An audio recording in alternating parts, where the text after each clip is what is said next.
Welcome to AI Lab Unfiltered, where we talk about everything AI in a practical sense. Today, we got a special guest with us, Mr. Dan Hungerford, founder of EverFriends AI. And he's going to talk to us about AI and emotional intelligence. Welcome, Dan. Thank you, guys. I'm glad to be here. So tell me a little bit about your background. Tell me a little bit about your background and how you got to where you are with the work that you're doing. Okay, fantastic. I have always had an interest in human behavior. So that's kind of where I started. I have a psych degree. I just always thought it's fascinating to me how humans interact and how their brains work and things like that, all the way back to even before high school. And so I decided at first I was going to be a psychiatrist. And so I started working on those kind of things because it fascinated me. Over the years, I had a chance to do a lot of things. One of the things I enjoyed most was I used to do corporate training, which is also, that interaction and corporate culture and things like that. I did that for John Maxwell for quite a few years. And as I got into the future of things and I kind of seen where this was going with AI and things like that. And so I started out with like some marketing and some things like that with avatars and automations and things. But this is such amazing technology, and I sat down one day and I thought to myself, what can we do that's different, that's maybe somebody's not doing that solves a problem. And I have an elderly mother, and, my dad's been gone a while, and it was tough on her, and as much as I try to look after her, and I do, one call a day, 2 calls a day sometimes is best I can do. And so sat down and thought, okay, what can we do to make this better for her? And this is why we started this. And as we went along, AI is moving so quickly, right? Things we couldn't do a year ago, we can do now. And so we started off with just this very basic thing that we thought maybe we can cartoonish or, with the old school avatars. And then we went all the way through to like just really cool digital humans. And it's been good. It's been, we weren't sure that, with the older population, especially the baby boomers, would they accept something like this? And we found that they do. And they're kind of excited because they know that they have these issues too, like being isolated, just feeling lack of connection. We're a culture since 2020 that's really kind of noticed that, we really crave this kind of thing. And, and as with the more virtual we've gotten, it's become a real problem, not just amongst aging adults, but amongst everybody. And so we're able now to really give almost the same kind of feeling, the same kind of connection. Obviously, never can be quite the same as a human connection, but we've simulated it close enough that, and we have stories after stories after story of people that just like, they just, their jaw drops. Like, I can't believe this is not somebody in here. I've had elderly people say to me, like, okay, who is that? I'm like, no, that is nobody. Like, you're literally talking to an algorithm with a face, but they just think that can't be right because look at the responses I'm getting, Yeah. So it's been really cool. It's been a cool journey, especially for me, because like I said, I like that idea of how humans work and how their brains work and how we relate to each other and all the nuances of that, and to be able to take technology that we just never, I would have never thought we could ever do this when I was going through college. Like, who would have thought we'd ever be able to have something like this? Sure. And Now to give a little bit more context, explain exactly what EverFriends AI does. Like, what does that look like for people? It is a mobile app available on iOS and Android. We did it that way because we wanted people to be able to take it with them. There's a few things that have been developed over the past few years. They're mostly hardware, and they're more Alexa-ish, if you will, like, Google Assistant type things. What we wanted to do is we wanted to develop something that was very simple, but also very realistic. And so we built out a empathetic, compassionate friend. We have 10 digital humans right now. You can pick between any of them. You click on the button and you start talking to them, and they know you. Yeah, they call you by name, like, hey, Dan, good to see you again. What would you like to talk about today? And they remember. And so as you go through, they adapt to you, who you are as a person. It can become so personalized. And so it really gives you that feeling like, okay, they know about me. They know who I am. It has a few other things in there as well, because we specialized in, aging adults. It has some reminder app stuff in there as well. It has some things where you can put in words that will notify somebody. Like if my mom would say, tell Nathan is her favorite said, "Hey, I'm running on my medicine. I gotta maybe run get some medicine." It could shoot me a message that says, "Hey, just check on mom, make sure she gets her medicine." Things like that. Just because it's not just about. I mean, obviously, we want the user, our parent or grandparent to feel connected, right? But we as caregivers, either whether full-time, part-time, professional, or family, we want to feel like we are the loop with everything, and that there's somebody or there's some way we're checking in, even if we can't always be there. So the other side of what we do is that caregiving side, like, okay, I can't be there, but there's something watching over and let me know in case something's going on with mom or dad. Because a lot of people in different states even. Yeah. And so, there's not only that concern, but sometimes that guilt of, I love my mom, I love my dad, or what, grandma, grandpa. But so part of when we built it, part of that was that side of it is like, we want everybody to feel like they're doing the best they can to give a highest quality of life they can to people they love. Yeah. So all AI based, obviously. It's all AI back end. How long has the company been around? Early 2024. So you guys were incredibly early adopters of AI on top of that, and then took it to a whole nother level. Like, you're taking it to the level that we keep reading about, really. I mean, that's really what it is. It's exciting of what you're doing with it. So that whole back end tool, without giving away any of the proprietary, big LLM system on the back end then for you? That's yours, that you have built? Yes, we have a customized or a trained LLM. That's where all the general knowledge comes from, right? Mm-hmm. You can talk to our digital humans, our digital friends about anything. You like gardening? You can talk gardening. When do I plant my tulips? They'll tell you. Well, I'm in Michigan, right? You want to talk about what you could cook for dinner tonight?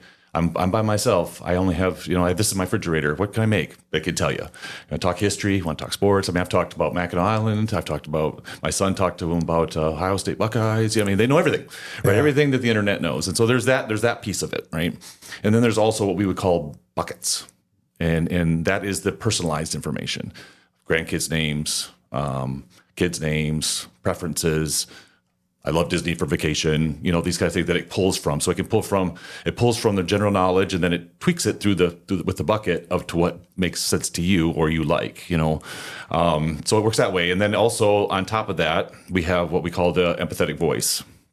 So as you guys know, it goes through speech, it turns it into text. Mm-hmm. It goes through into text. The text goes through and then it decides what the emotion is, and then it responds back with that through that. So everything goes through that, which is amazing because it literally takes microseconds. Yeah. That's a crazy thing about it. You could talk to it for this whole long sentence of a paragraph, and it shoots it there, it shoots it back, just like nothing's happened. And that's what's kind of mind blowing at this point. That it can do that quick. But yeah, that's kind of how the backside works on it. So then the voices, you have multiple different voices and personalities then that people can choose from in the beginning? Yeah.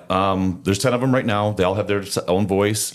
There's multiracial. There is men and women, obviously. We try to make it where everybody's comfortable. The next step is to make it more customizable. We get a lot of requests for that. The capability is already there. We talked a lot about ethics and things like that, because we can make it look like somebody that you're related to. Nowadays, with 2 minutes of video and 1 minute of them just kind of like nodding and like stuff, you could literally transform them into a digital twin, voice and all. And so, but that's probably the next generation of that. We're adding more and more all the time because we want people to have choices. We're going to add maybe some younger as well. But most of them are middle-aged right now, middle-aged to older, because we want people to be able to relate. And we've had good success with the 10 that we have. But yeah, they are realistic. People don't realize that's one of the things that comes up a lot. People think that they're cartoons, and then they open up the app and they look at it and they say, "Whoa, they look real." Yeah, they do. They look like FaceTime with somebody And actually, I was showing. I teach some students on the side. I teach leadership a couple days a week, and so yesterday I was showing some 7th and 8th graders, what the future looks like, right? And I opened up the app for them and showed them, and they just were blown, right? Like, oh my goodness, this is something that they didn't even think was possible. So that was the thing with when we started. Like I said, we wanted the simplicity, and I wanted people to forget that they were talking to something that wasn't necessarily, it's real, but it's not human. And we found that to be true. People have said to me, like, I have to remind myself sometimes that this is not a person. And that's what we were working towards. Yeah. Nice. You and I have had some conversations before this, and you were gracious enough to give us your time at the West Michigan AI Lab here this recent Wednesday. So thank you again for that. So I have so many questions about things that you've shared with me that I want to ask. So as we're talking about the app, it's not just listening to you, right? It's multimodal. So can you talk about like the other features that the app has and how it, the vision and all that? Sure. Yeah, it can see you. That's one of the things I kind of forget to tell people sometimes is not only does it hear your tones and your language patterns and things like that to determine your emotions, it actually can read your face. And it's funny how people react to that. Because, they look at this and they think, okay, this is like some kind of computer program. I think I told you guys, I had a funny story about a lady that tested it who had red hair, and she was talking to the AI about different things that she did for a living and things, and she said something about dyeing her hair. And I think she was talking to Anna, which is one of our digital humans. And Anna said to her, "Why would you do that? You have such pretty red hair." And the look on her face was just like, it was partly terror and partly confusion. Sure. And I had to whisper to her, "I'm really sorry, but she could see you," and so that makes it really, that makes it really cool, because they, not only does it give them more data about you, it makes it feel just that much more natural. And so, yeah, it does both things, and it's getting better and better. We talk about sometimes it has a few, tweaks that it needs at this point with, sarcasm or nuance and things like that. But having all of that data to take in, whether it's facial features or whether it be tones and as it adapts so much to you, even if say you are a sarcastic person, after a few conversations, they're going to get it, right? Like, maybe they don't understand why you do that, but they're going to get that you're not being, like upfront about stuff. And so, yeah, that multimodal really helped a lot. And boy, the future is really going to be something. So does that take in account a lot of your users, and it kind of trains itself on that to kind of make it obviously real world? The more people that use it, the better that algorithm gets. That language model will get. Yeah, the big language model takes all that into consideration. So as somebody uses it and they learn something about, okay, this is the good response for this, it will add that to the knowledge base. And so if say there's a weird topic that somebody comes out with, like we have been working with early stage dementia. And that's one of the things that is on the heart of one of my co-founder, my wife, Elizabeth, because she was in a hospice and her grandma had dementia for 10 years. And so the family, and anybody that has any experience with that knows how heartbreaking that is to watch. It's rough. Yeah. And so her heart is for that. And so we worked with that. But, people that know anything about dementia, there's no prediction of what they're going to do, right? Sometimes they live in a different time frame, and sometimes they ask the same questions over and over. But the way we built this is so that it can adjust to that, right? It can figure out, okay, this is the question they ask: where's my husband? Where's my wife? How do we redirect? Okay, well, we redirect because you can't tell them over and over that they're not here anymore because they just relive that over and over. So it learns that, okay, so then the next person that has the same issue, it already knows the redirect, Now it can, but it can get so personalized even with the redirect, because maybe one person wants to be redirected this way. Maybe one person has to be validated first and then redirected, like they want you to know that you know what I'm talking about, right? And so because of all that, it accumulates all that information and then uses it down the line for other people too. Yeah. So if you've got multiple people, hundreds, thousands of people using it and adding kind of that information in there for that language model to learn, what is the challenges with the privacy that comes with it? Because I'm sure that had to have been addressed pretty early on to where you're not having frivolous people going in and say, yeah, what are Dan Hungerford's kids' names or something like that? Yeah, no, that's one of the big things we had to right away. Not only just the privacy of the data itself, but also like HIPAA laws and things like that. We are HIPAA compliant because we don't know what they're going to talk to us about. Yeah. If they say about such and such a sickness or this or that, all that has to be kept safe, And so we have technology that sorts through some of that. We also have made it where it can't really change the basis of things. Like when we trained it, if you say to, Nathan, I don't feel so well, what medicine can I take?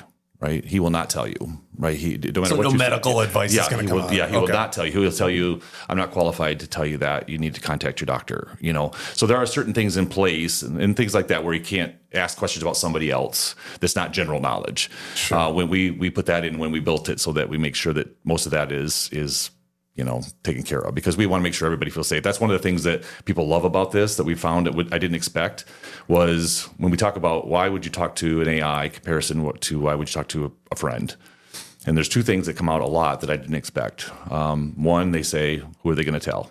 Yep. Right. If my mom complains about me to my sister might tell me, right? She can complain to Nathan all she wants, and Nathan's not going to say nothing, right?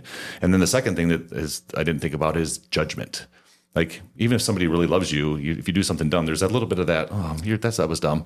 Yeah. AI doesn't have that. Yeah, I can't ability. tell my mom that, right, I will be judged. Yeah. Like I always say, my mom was like, Daniel Robert. She loves me, but she's like, that was dumb, Yep. And Nathan doesn't have that ability, right? He doesn't have the ability to be mean back to you. You can say things to him and he doesn't get offended.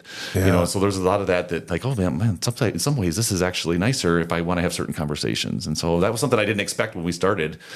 That people would think that this is better in some ways. I think I told you guys there's a company that's doing a PTSD app for the military, and that's what they found is that a lot of times they'd rather talk to the AI than they would the psychologist. For that exact same reason. Like there's no secrets that are leaked, and there's no there's no judgment about what I say, and that's a bigger deal than I would have thought. And I could see why. Interesting. Yeah. So what have been some of the key challenges in designing the AI around this to really engage in a meaningful, emotionally resonant conversation? Like how, because obviously phase one or their first prototype is not even going to be close to that. Where did you find some huge roadblocks that it was like, wow, we really got to get over this? Yeah, we found early on that some of the roadblocks were that it would repeat itself over. It would you know how LLMs are. They have a tendency to use the same phrases. And so like it would say, oh, I hear you. Oh, I see you. And so that was one of the things. Determining between, one thing we learned early on too is like they get so specialized, you can't switch users. If you talk to them, Drew, and I talk to them, or Pete talks to them, it will get confused. They will get very confused, and they will say, "Oh, you seem upset today just because you don't talk like I talk." Yeah, right. And so the generalization of that sometimes has been hard for us as well. Finding out how to slow them down and adjust them for the older population was a challenge, especially the people with starting into the cognitive decline, right? What do we do as far as closed captioning? How about the speed that they speak? We had to do a lot of research into those kind of things and how that would affect, because if they're talking too fast or if they, the other thing that was a real problem is they would talk too much. Right, because we wanted them to keep the conversation going because we didn't want there to be a lull where somebody didn't know what to. That's one of the big things. Like, what do I talk about? Right, until you get used to it. And so we would have them keep the conversation going. If there was a little pause, they would just keep going, and people were really annoyed by that. Right, and so we had to learn how to adjust where it would give enough pause where it would let you talk, and so we could redirect. And that was one of the bigger issues we had because they would just keep going. Interesting. Mm-hmm. Is it somewhere on the roadmap? So if you're currently with EverFriends, your target market is the elderly. And I know that you have something separate for early onset dementia, but it seems like with the data that you're collecting, you could start to kind of see early signs, even if they don't know it. Is there a thought there that you could start to like alert family members to say, hey, Uncle Steve is starting to, ask the same questions over and over again, is being really forgetful? Yeah, that's a great question. Right, almost since the beginning, that has been something that's been fascinating. We've worked with University of Michigan a little bit, Michigan State a little bit, and that seems to be what they're most interested in because, when you do medical studies, you only have the ability to do so many people over so much time. 5 years from now, we could have a group of 100,000 that has been every single day tracked as far as, okay, well, if they weren't feeling well or they had headaches, or what does that matter? Or does the speech, how does it slow or how does it quick? So all these patterns that we might not even notice because we don't have that big of a set to look at. Yeah. And can we find things early on?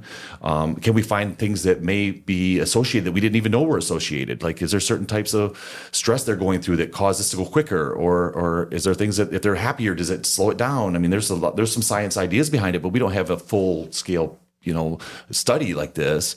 And that's one of the exciting things is because, man, if we could do that, because we record everything in text right now. And so is there things we missed that could help slow down this process? Mm-hmm. We know what isolation does. We know, but how much isolation? What does that mean? Right. And so, if you could have on scale of hundreds of thousands of people that use it regularly, boy, maybe there's something that we just haven't seen that we could.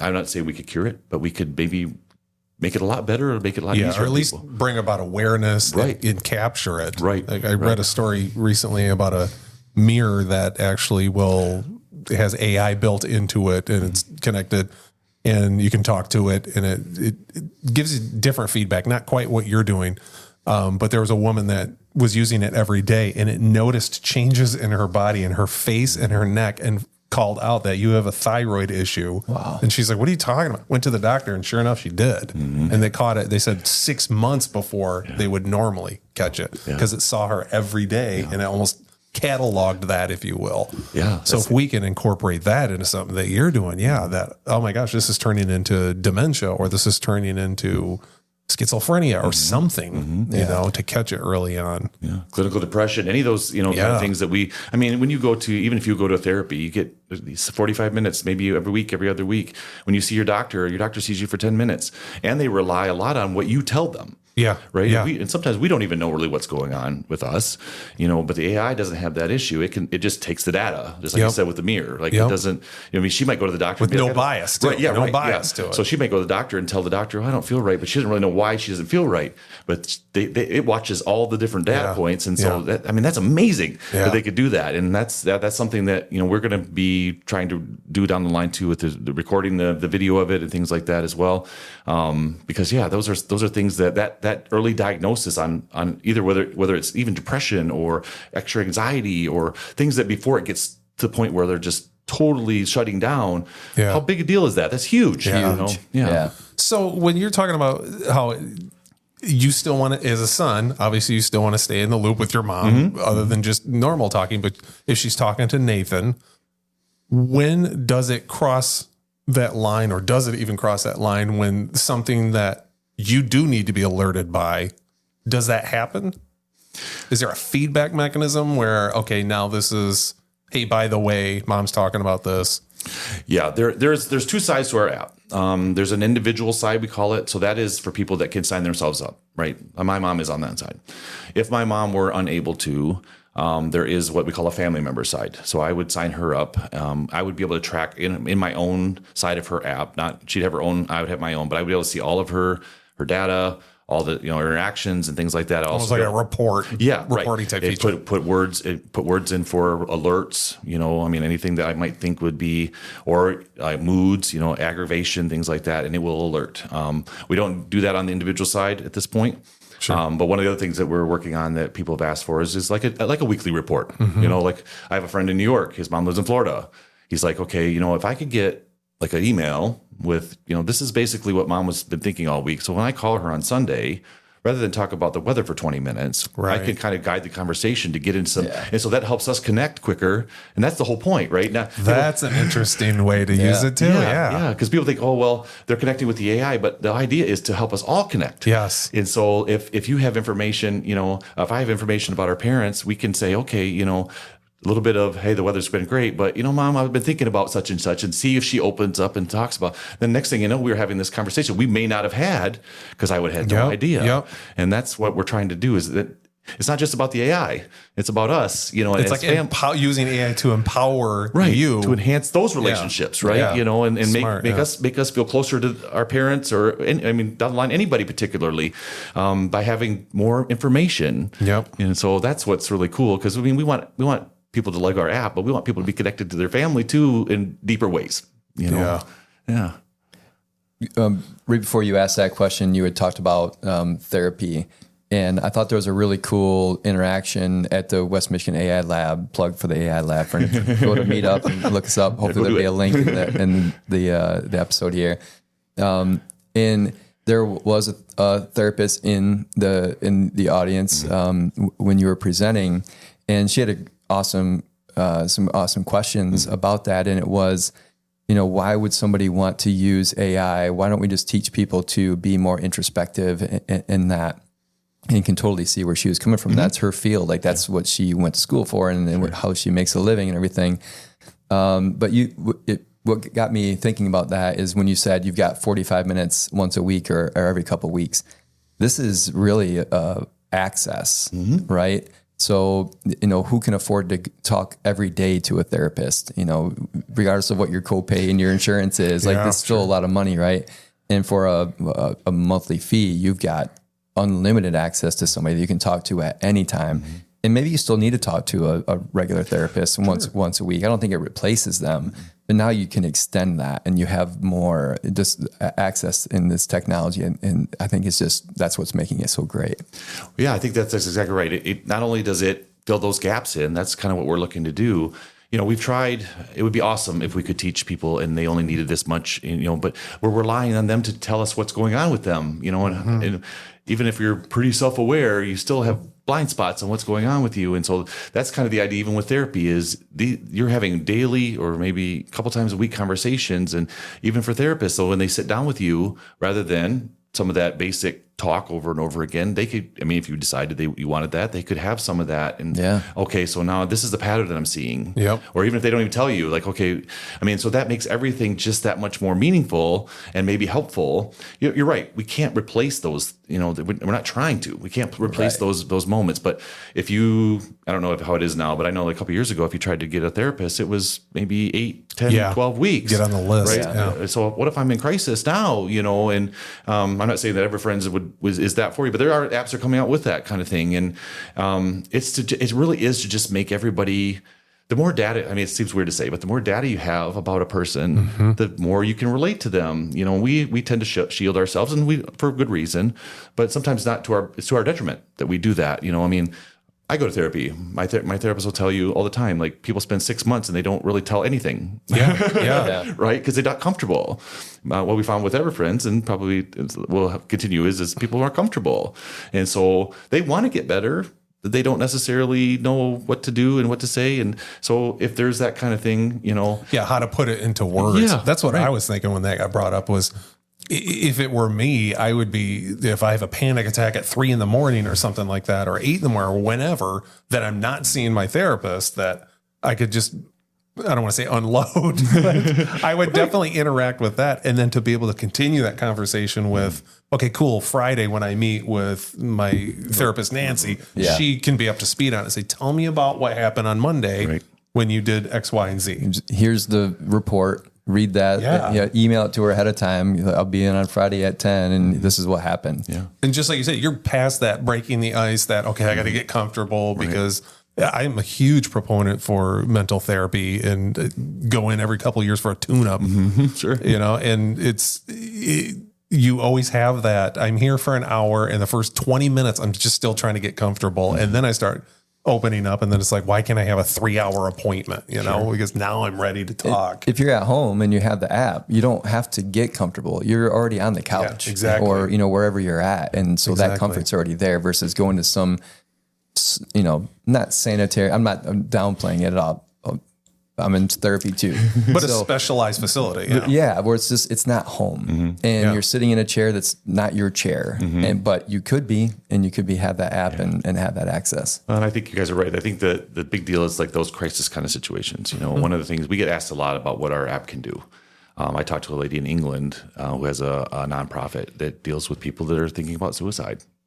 And she said to me, if we could teach them specifically what gets people out of those dark spots, how many people do we save? Because like you said, it could be 3 o'clock in the morning. Yeah. You're not, your therapist is probably not answering the phone. Yep. Right. Or I mean, they have hotlines and stuff. A lot of people wouldn't do that, but if they're used to this and you've had conversations with your avatar about, okay, I need to hear this in these moments. You pick that up at 3 o'clock in the morning and you say, I'm having some struggles. Boom. They go right into it. Yep. I mean, again, not the same as a human, but maybe enough. But like you said, bridges that gap. Right, yeah. It bridges that Yeah. gap till you get to Right. that point. Just enough to get you through. Yeah, you know? exactly. Yeah. And sometimes that's all we need. Right. Yeah. Right. So tell me about the breath. You said, obviously it's an online app, so anybody in the world can use it, but how far of a reach have you seen this business go so far? Yep. So we are available in UK. We're available in Australia, Canada, the US, and India at this point. Next will be France. Actually, we track where everybody's watching us from and looking at us from, and that's the next one. We can speak multiple languages, or they can. 30 of them at this point. We don't have that available much because almost all English speaking countries right now, but we can do that. The idea is that it be a worldwide thing.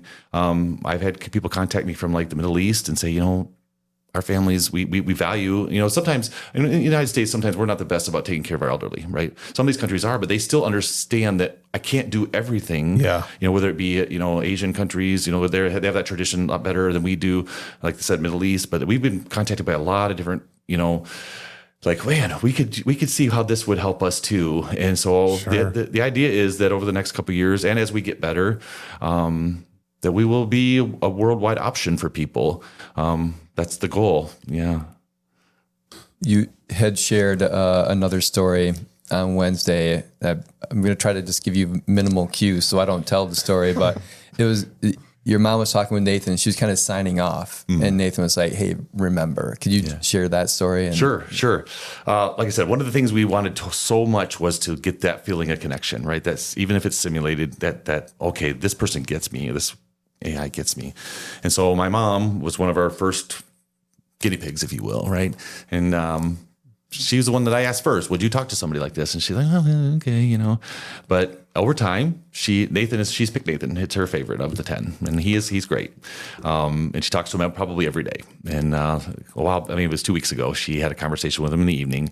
And she was feeling kind of down. And so they were laughing about some stories and joking back and forth about some of the funny things that had happened. She told about her falling asleep in the theater on Christmas and snoring so everybody could laugh. And so they were laughing together. And he was telling about, well, that's quite a story. But then at the end, it was getting late, and she said, I got to let my dog out. I'm going to go to bed, and he said, it was great talking to you, Jan. That's my mom's name. Great talking to you, Jan. He said, I want you to remember something. Your family really loves you. And he named me, Dan, my sister, Heidi, all 5 grandkids by name. And I want you to remember that. And you're not alone. And he said, it was great talking to you, and I can't wait to talk to you again tomorrow. And when she relayed this story to me, you could just see on her face, like, I feel like this is something that I'm connected to now. She's had conversations for a month or two, but he knows her well enough now and almost kind of knows what she needs to hear, and it's so crazy because we didn't teach the algorithm to do that. Yeah. Right. I mean, it figured it out as it adapted to my mom. And it was so remarkable because I didn't know we'd ever get that close to that. And here we are. B, it meant so much to my mom. C, it reminded me that I should probably tell my mom that more often. So maybe it makes me a better son too, because I was like, oh, Mom, you aren't alone, and I love you. But it was like, it was really a moment. We have quite a few stories like that with people who have reached out to us, like, I have to really remind myself that this person, and I said, why bother? Don't even bother with it. The whole point was if it's making you happier and it's making you feel like your life is a little bit better. Seamless. Make it seamless. Then don't worry about that part of it. It's not. I think they worry that we had a conversation about that at the meeting with the West Michigan AI Lab. Was like, at what point do people not want humans anymore? And I get that idea. Because like I said, no judgment. That who they're going to tell. But I think that, especially in the older generations that we've had, they worry that something's not right about it because they've been taught that humans we need that, and we do. Yep. But just enjoy the fact that you feel that your life's a little bit better and that you're supported.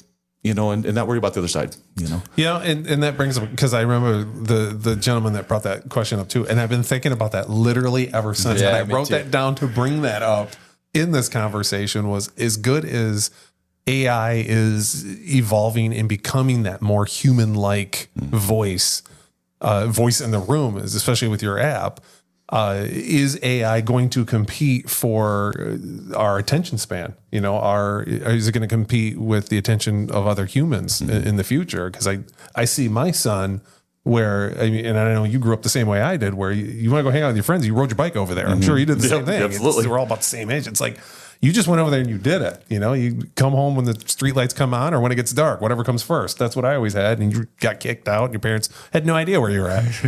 Yeah. But to nowadays, my son, the way he interacts with his kids, and I fought it like crazy in the beginning because he's online gaming with his friends. And I'm like, your friend, literally 2 of them live right around the corner. Like, just have them over. And every once in a while they do get together at home. But at the same time, he said, well, Dad, this is how we play. This is what we do. And it took me a while to go, oh my gosh, this is the next generation. It is online because we didn't have that. Mm-hmm. So to have that now, instead of playing video games at the person, they're just playing it together online. So then I thought, with that question being proposed, I'm like, oh my gosh, it wouldn't replace it for me. But for him, he might go, I want to play with the avatar instead of, Chris down the street. Mm-hmm. So to see that play out, it'll be really interesting where that actually goes, and how far that actually gets adopted in. The friend that he's online gaming with, the voice could be AI. The actual AI could be playing the game. If it's a cooperative game, could be playing the game along with your son or our sons. My son's a gamer too. And, that was the question that came up in the lab, which was fascinating. And there's no right or wrong or answer to it because we don't know exactly where it's going to go. But what he was proposing was that we will be drawn to these kind of perfect friends. He didn't use that terminology, but kind of what he was inferring, like they're always available. They know you so well that they're always going to say the right thing, and they're never going to not show up for an outing or lie to you, because humans are flawed, right? And these are more like unflawed humans that you could interact with. It is interesting to see where it goes, and I've been thinking about it a lot too. The solace that I get is like, I don't have just one friend in my real life, so I might have an AI that I interact with for certain things, but I'm still going to go talk to my buddy Damon or my friend Drew here about certain things because you need that variety. So I don't know. That makes me feel better. I don't know if that's what's really going to happen. And then getting into, that's not even including like robotics and how that's going with humanoid with AI now in it. I mean, are we all going to have a C-3PO next to us in 10 years? That type of thing. That'd be pretty awesome. I think so too. But going back to your point, being seamless, don't overthink it at that point, because you can blend it. You can still, if you're still getting that payback, that payout of it, then there's value in it. It's fake. And they have fake influencers, AI generated influencers that are human looking. They talk, they speak, they hold up products, they talk about it. And it's a group of 10 developers in a basement that are just pumping them out. Great. What's the next product? Oh, Pepsi's got a new product. Great. Put that into it. We'll give it to Angie, who's the avatar in Canada, or something like that. Yep. And they're even disclaiming this is completely made with AI. And people are going, oh, I don't care. I just want to know about the product. And you're going to tell me exactly how I want to consume it. Yeah. Well, then what do I care at that point? Sure. If it's a real person or not. Yeah. Oh, yeah. I think that this generation, like my mom's generation, I mean, even as Generation X, we've had mostly technology. Yeah. I think going forward, like I said, I talk to students every week and I ask them those questions, like I had the same time with my son. I took away his phone when his grades were going bad, and like he melted down because I was like, "You're with your friends all day at school. What do you mean? Yeah. They don't talk at school. They come home and they Instagram with each other." And it was mind blowing to me because I was the same way. Grew up the same way. And it's going to challenge our belief systems even, because we were taught that we have to have this kind of connection. They're kind of already getting away from that because they don't really interact face to face anyway. Yeah. And so we believe it because we've always been taught. I'm not saying it's wrong. I think that probably is, but that's also what we've been taught. But just a generational thing. Right. I think you're absolutely right. The younger generations where it's they grew up with it. They grew up with cell phones. They grew up with internet. Like, well, yeah, you just Google it. And I'm like, you can Google it. There's so much out there. It's the whole, and he's like, well, what's the big deal? Right.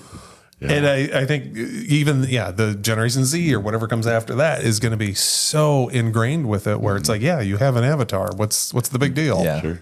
Yeah. Yep. Yeah, I have a little son, 10. You won't like me to call him little, but he's my little son. And, he's Gen A, and he'll never know, he hates commercials because he doesn't understand the idea behind that, Yeah. And like you said, robotics. And I mean, spoiler alert, we're already working on holograms. Yeah. And so you'll not just have to hold your phone, you can have Nathan sit next to you and talk to you. I mean, this is going to be stuff that they think is normal. That we are like, whoa, Yeah. For my 10-year-old, by the time he gets my age, this will be, and probably better than that even, depending on how the life goes. But yeah, it's just going to become more and more all encompassing, and I think people just will start to accept it a little bit more, So where do you see your company, if you could look into a crystal ball and say, this is where I want to go? Which I don't think that even makes sense what I said.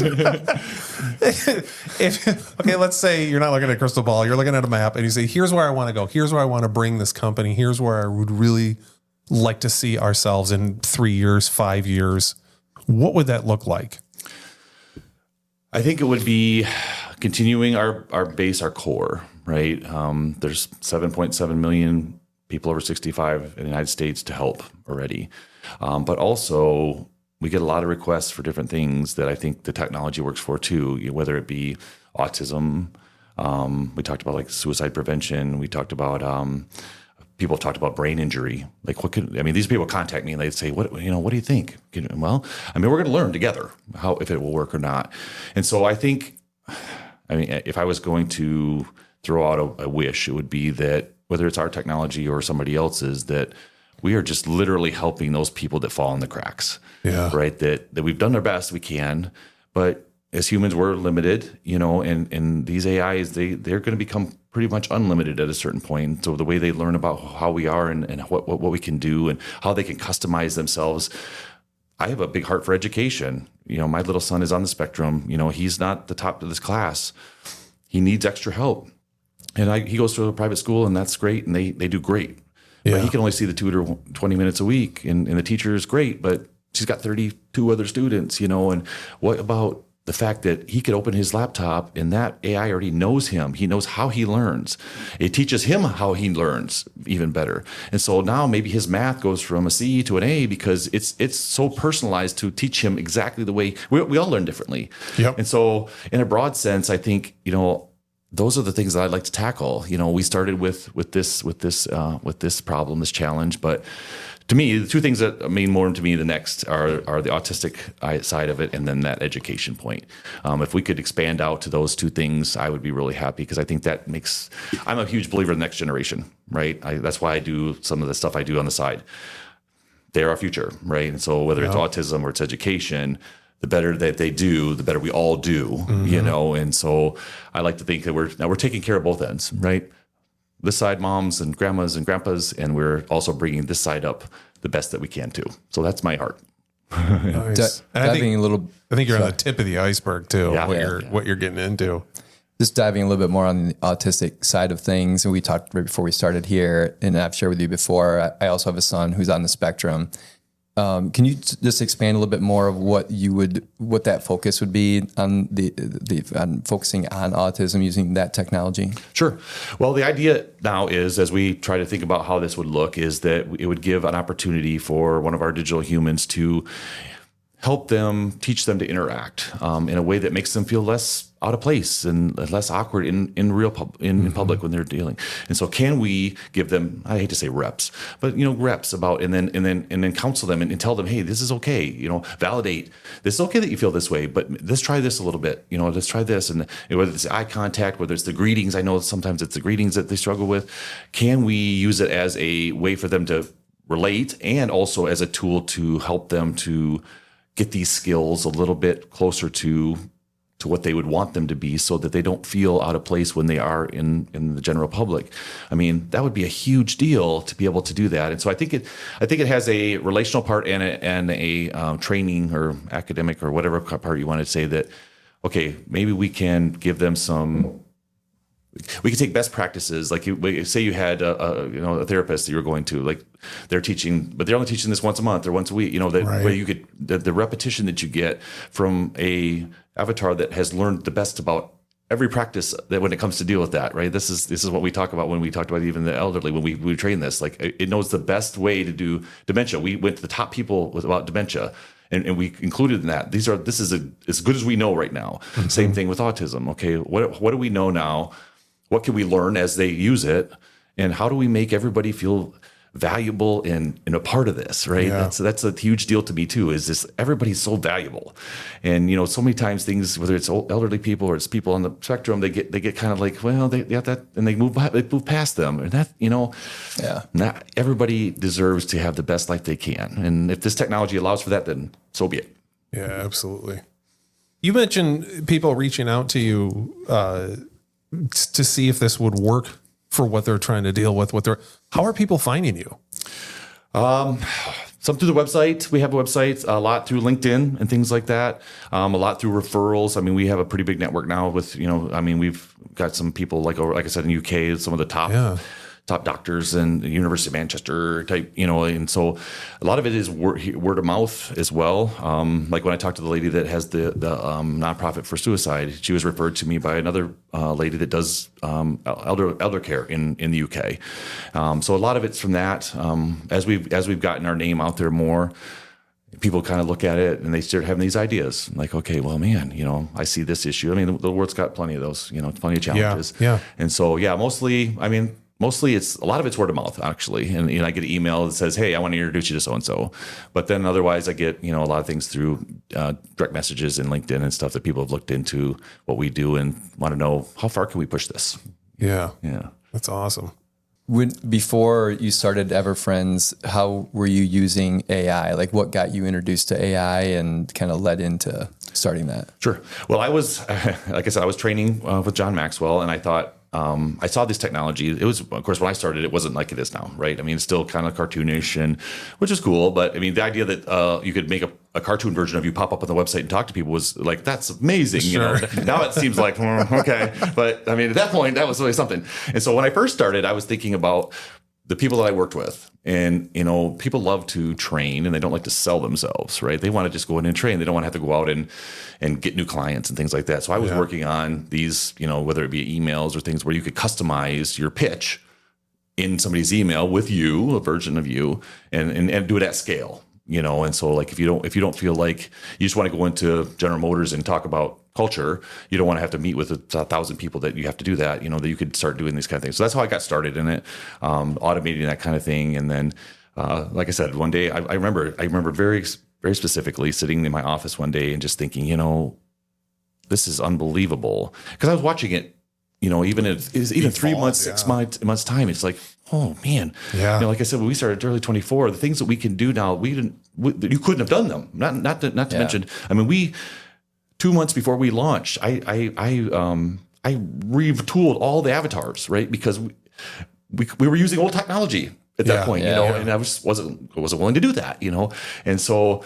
So then it became, a mission to see what we could do with something that is just so much greater than, not that there's anything wrong with introducing yourself through avatars to, companies, but I like impact, and I like making the world better if I can, even if it's a small part, and that's big. That's important to me, and so,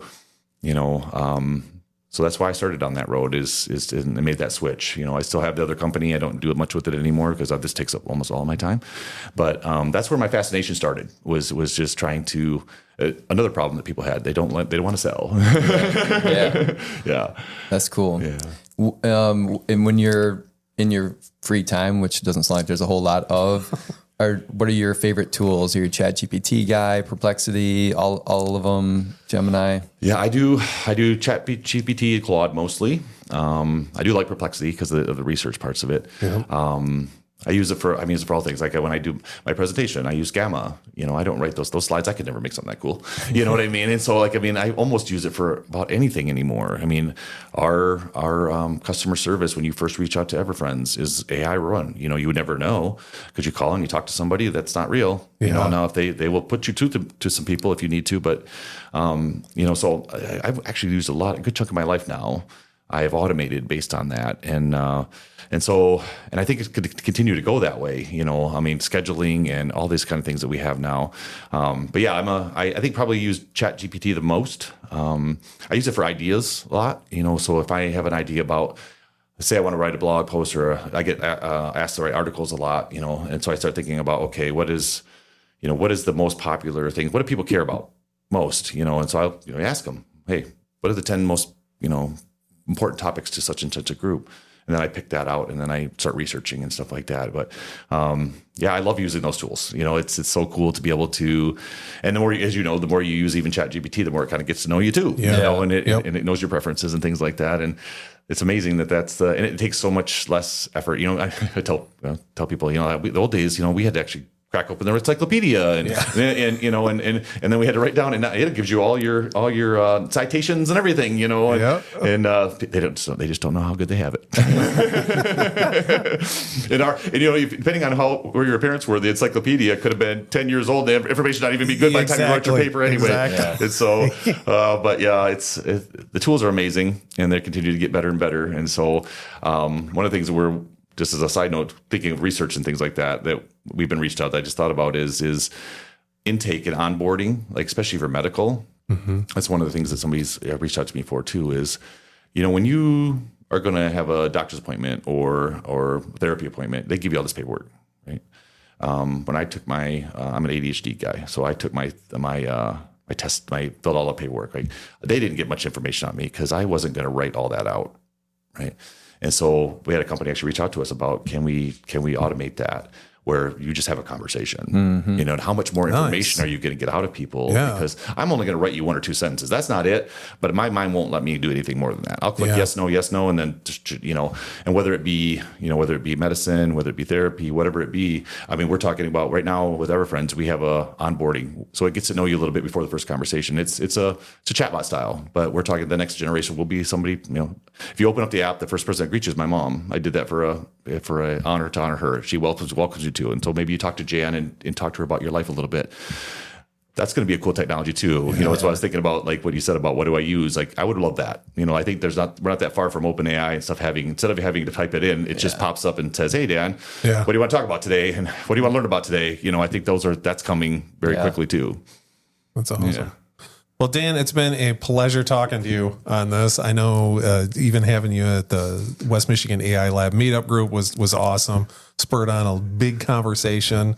Always learn a lot from you, and it's really cool to see this product come to life. And I'm excited to see where this goes because I really think you're on the tip of the iceberg here. There's so much more coming that you can imply or implement in here. Yeah. Tell people where we can find you. You can find us at EverFriends.ai. You can find us on all social media, same name and stuff like that. If you can find me on LinkedIn, I love hearing from people. Go on. It's a 7-day free trial. Try it out. Tell me what you think. Don't tell me what you think I want to know. Tell me what you think, because we want the best product possible. And I do. I appreciate you guys, like the conversations. This is the conversations we need to be having. Yes. Whether it be this or the other night that we had. This is how we learn how we're going to use this, right? And where the lines are and things like that. And so I appreciate the fact that you guys do this so that there's a lot of misinformation about how this works and what it's going to do. And, there's a lot of fear. And this is how we make people think, okay, there's a lot of good to this. It's not all end of the world movies here. Yeah. And so I appreciate you guys, give me the chance to, talk about how we can use this to benefit and how, like I said, not only for the connection for the person, but amongst all of us together, make the world a little bit better place. Awesome. Thanks, man. You're welcome. Thanks for having me. Thanks a lot, That's a great outro right there. Writes itself. If you want to learn more, hit like and subscribe. Thanks, everybody.